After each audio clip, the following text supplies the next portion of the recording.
Hey guys, welcome back to our channel. So ఈరోజు వీడియోలో ఎంతో హెల్తీ అండ్ టేస్టీ ఫుడ్ అయితే చూడబోతున్నాం. సో అది కూడా జొన్నలతో అండి. జొన్నలతో అయితే చాలామంది బరువు తగ్గడానికి జొన్న రొట్టెలు అవి ఇవి చేసుకుంటూ ఉంటారు. సో అలా కాకోకుండా మనం జొన్నలతో రైస్ కానీ ఈ విధంగా గుగ్గిలు కానీ చేసుకొని తింటే చాలా మంచిది. మనం తిన్న పిల్లలకు పెట్టినా కూడా వాళ్ళ హెల్త్ కూడా చాలా మంచిదండి. సో ఇప్పుడైతే సమ్మర్ కాబట్టి సమ్మర్లో ఇలాంటివి వారానికి 2 సార్లు తిన్నా చాలా మంచిది. ఇక్కడ మనం జొన్నలతో రైస్ కానీ గుగ్గిలు కానీ ఏ విధంగా తయారు చేయాలనే చూసేద్దాం. నేనైతే జొన్నలను ఒక కప్పు వరకు తీసుకొని ముందు రోజు నైట్ నానబెట్టుకొని పెట్టుకున్నాను. సో మనం మార్నింగ్ చేసుకోవాలి అంటే నైట్ నానబెట్టుకోవాలి, నైట్ చేసుకోవాలంటే పొద్దున్నే అయితే జొన్నల్ని నానబెట్టుకోవాలి. నేనైతే నైట్ టైంలో నానబెట్టాను పొద్దున్నే చేయడానికి. సో ఒక కప్పు జొన్నల్ని తీసుకొని ఈ విధంగా శుభ్రంగా కడుక్కొని నైట్ అంతా నానబెట్టుకున్నాను. నానబెట్టుకున్న తర్వాత ఇప్పుడు ఇందులో కొన్ని పల్లీలు వేసుకుంటున్నాను. సో ఇది వచ్చేసి ఆప్షనల్ అండి, ఇష్టం ఉంటే వేసుకోవచ్చు లేకపోతే లేదు.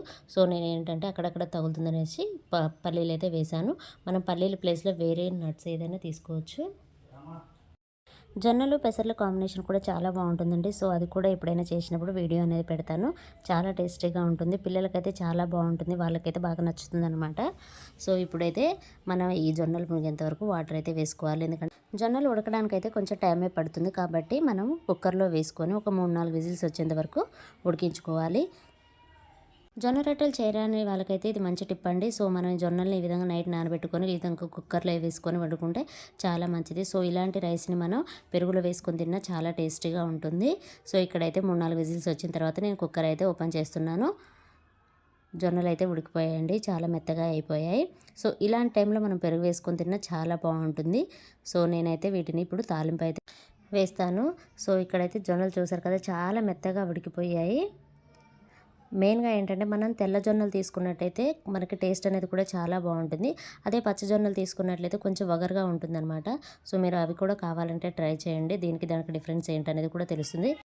ఇప్పుడు స్టవ్ ఆన్ చేసుకొని స్టవ్ పై ఒక కడాయి పెట్టుకొని అందులో 2 టేబుల్ స్పూన్ల ఆయిల్ వేసుకోవాలి. ఆయిల్ కాస్త హీట్ అయిన తర్వాత పోపు దినుసులు అలాగే సన్నగా తరిగిన పచ్చిమిర్చి, ఆనియన్స్ కొద్దిగా వేసుకొని ఆనియన్స్ ఫ్రై అయ్యేంత వరకు వేయించుకోవాలి. ఇప్పుడు ఇందులో కొద్దిగా కరివేపాకు, చిటికెడు పసుపు వేసుకొని ఇదంతా బాగా కలిసేలాగా కలుపుకోవాలి. ఇది వచ్చేసి పచ్చి కొబ్బరి అండి. పచ్చి కొబ్బరి వేసుకుంటే అక్కడక్కడ తగులుతూ చాలా టేస్టీగా ఉంటుంది.